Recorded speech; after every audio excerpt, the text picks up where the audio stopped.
As we all know guys, Flying Raijin is considered one of the most powerful technique in Naruto series. Ito ang jutsu na ito ay inimbento ni Tobirama Senju, na technique that made Minato called the Yellow Flash of the Leaf. Pero even though ang pinakamabilis na jutsu ay meron nga ding kahinaan. At ito nga yung top 5 na kahinaan ng Flying Raijin. Number 5, Minato or Tobirama is kailangan munang maglagay ng mark sa lugar. Dahil kapag no mark, no teleportation jutsu, laban sa new enemy or unknown battlefield. So we can say, Flying Raijin can't be used on a whim. Meaning hindi siya pwedeng gamitin kung walang plano. Number 4, paano kung nalaman ng kalaban kung saan nakalagay yung mark?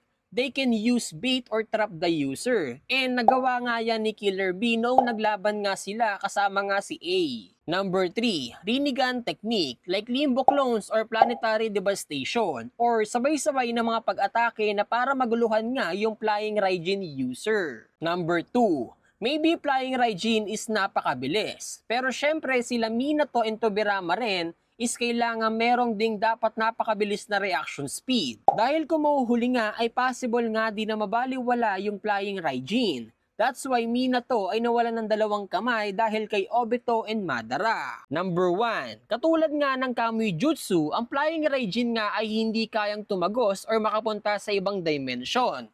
So meaning kapag nahuli nga ng Kamui user sina Minato and Tobirama ay game over na.